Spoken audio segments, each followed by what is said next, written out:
This isn't going to be just a long list of songs and books I read that made me wargame. You might have noticed I don't really script things, and so I know where I want to start, but I don't know where I'm going to go after that. I'm Galen.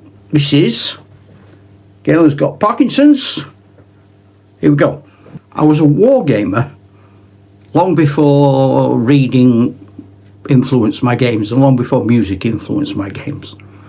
And so I can't sort of say, well, yes, that made me wargame, or that was an accompaniment to wargaming. I was already gaming, and then I started listening to music, and then certain pieces of music started to not inspire or go along with games, but just equated themselves to the game by association, I suppose. Nowadays, I can talk to Alexa or whoever, and I can play music from films like The Four Feathers when I'm doing a Sudan game, and that sort of ambient music, or oriental music in a Test of Honor Japanese game, or music from Lord of the Rings. But that's not really what I'm talking about. So I'm going to go back a bit. I'm going to go back before music to books. Now, I read The Hobbit, and then I read Lord of the Rings, the correct way round, by accident. And having read those types of books, I became fascinated with fantasy. So I read Narnia next. That was okay, but I was a teenager, and although it's subtle enough, especially in its religious messages, it didn't really float my boat. So I read other fantasy fiction. My middle brother he did the same, but he went down a slightly different route. I went down Alan Garner, Weird Stone of Brisingamen, Joy Chant, Red Moon, Black Mountain, Wizard of Earthsea, that era of things. He went William Morris, Well at the World's End, Lord Dunsany, down the sort of Victorian romantic fantasy avenue. I've been down there. It's okay. I've had a look. It's nice enough. It's not for me, but it's good stuff. I'm not knocking it. But who am I? Establishment personality. I'm not knocking it. None of the books made me change how I gamed. I didn't read books like Weird Stone of Brisingamen and go, I'm going to change. Well, not consciously, but maybe I did, because like the Narnian dwarfs, when they're arguing about joining Prince Caspian, and then their alliances, dwarves, it's for the dwarfs, no alliances. And my dwarfs are a bit like that. And then as you get older, you read mythology and histories, don't you? And you think, that's why they're like that. And then when I was older, sort of teaching, films came along, Hawk the Slayer. And we knew, didn't we? If you watched Hawk the Slayer when it came out, you knew it wasn't great. There was another film I did like called Dragon Slayer, and I got the book to go with that film, and that was pretty good. But I remember a couple of the guys at school went to see The Holy Grail, Monty Python, and on the bus home we were saying, wouldn't it be great if somebody made a fantasy film with the effects and the attention to detail and the mystery that you get with when Arthur is going through the forest and he meets the knights who say, "Neh." And up until the knights appearing, that's quite a foreboding, mysterious place. Films that were around that might now inspire fantasy, like the sort of Robin Hood type. They were all a bit Errol Flynn and Douglas Fairbanks Jr. and all shiny and clean. and unconvincing. Tony Curtis in the Vikings, they weren't gritty. But then, things weren't with it back then, censorship and stuff. You were lucky if you saw somebody take a band-aid off and have a look at the cut finger. Terrible wound. Put it up a category. Censorship. By the time I got to college, that's when music and books started to influence me more thoroughly. So I was reading Conan. I was reading the little, but sort of, you got a book and you got like several stories in a book. Although apparently, interestingly, Gary Gygax himself quoted a Conan story. Is it something like the Tower of the Elephant God or Tomb or whatever? It's an elephant in it anyway. And he said that was like his model for Dungeons and Dragons. You start at the bottom, you work your way up, the baddies get progressively worse, there are traps and things, and eventually there's one huge overriding demon monster to destroy, to defeat, to win the game. So he liked Conan, so that's no bad thing. But this is all before Dungeons and Dragons.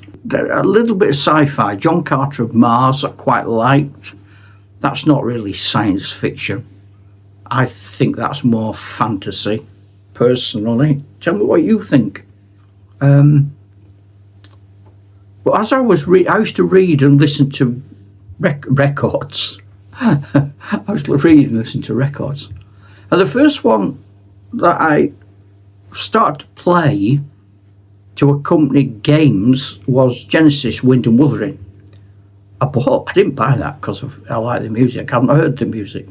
I bought it because I always liked painting watercolours, and I could never quite get what I wanted right. And the cover of Wind and Wuthering, if you know it, is sort of like a grey watercolour with a tree and a flock of birds coming out. I still draw my birds exactly like they were done on the front of Wind and Wuthering. I haven't changed. I do exactly the same. Books that had maps in, they were preferable to books that didn't. I liked making maps. So I'm listening to Wishbone Ash, Argos, Throw Down the Sword, The Fight Is Done and Over, and The Warrior, and those sorts of songs and tracks. This is somebody, when I was at sixth form, I don't know what it was called. One of you might remember, but that'd be 1974-ish. One of the lads in the sixth form got us an album, and it was the music of Middle Earth. And the one track I remember was called The Horns of the Rohirrim. And it was almost like classical music. And it was based on Lord of the Rings, not a film, just music for Lord of the Rings. So I like that. That was fun to play and listen to. I also began to listen to more progressive rock and strange music, and because some of the Yes tracks, for example,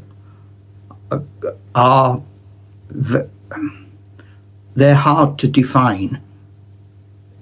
That music, if it comes on now, takes me back to a war game. So I'm finding it hard to separate in my head how much that music influenced war games and how much it's simply a nostalgic little itch in there that music comes on, reminds me of that game. Does that make sense? I suppose it must. I'm a bit the same with smells. I used to use a lot of joss sticks when I was a student. That's not a euphemism for something. They're genuinely joss sticks. And my favourite was peach, a peach aroma thing. Do you know how hard it is to get peach smelly stuff? It's bloody hard because I like it. I digress. If I smell that smell now, you go into one of these hippie shops selling crystals and dream catchers, and I'm back in the 70s, listening to Supertramp, Crisis, What Crisis? Again, no war game link. There weren't obvious links, these things. It wasn't, yeah, I'm doing a battle set in Middle Earth. This music is about Middle Earth. No, it wasn't that. When I used to do those 70s battles, that's the music I was listening to. That's the correlation. They didn't inspire that. I mean, there were days. Do you remember the days when you could get on your bike in the morning and your bike could be a horse, it could be a great war horse. You could watch John Wayne, she wore a yellow ribbon, and all afternoon you could be a cavalryman. And I don't mean playing at being a cavalryman, I mean you were a cavalryman. I read Lord of the Rings. I was an elf. When I was being an elf, I was an elf. I wasn't messing about. I remember one night, it might be early morning, 2 o'clock in the morning, and it was rough where I lived. It was proper rough. And I sneaked out the house, and I went up the road. I went along. We had a thing called the bridle path. I went along the bridle path. And there was an old farm wall, and in the farm wall was a hole. And I thought, right, if I climb through that hole, I'm in another world. So I went through the hole. I'm in another world now. There's nobody about, obviously.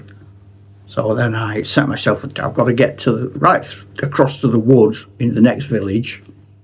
Then I've got to come back all the way through this spooky wood. When I get back to the wood, I've then got to make my way through my village at like backs of gardens and along footpaths and keeping me out home, back home and into bed without anybody, mum, dad, nobody knowing I've gone. That's the mission. It was about 2.5 hours. And after more than 50 years, I remember the excitement of playing that silly little game. It was so tense. And I talked all the time. I talked the story through of what was happening. I didn't do this in silence. You're all losing confidence in me now, aren't you? But it's true, so there you go. I'll always tell you the truth, unless I'm telling you a lie, in which case I'm not telling you the truth, but there you go, I think you knew that. Yeah. So I suppose the message I'm saying is, music and books didn't feed the game. They didn't make the game. I played the game, I listened to music, read books, which gave me an understanding or a nostalgic memory of what life was like when I was playing the game.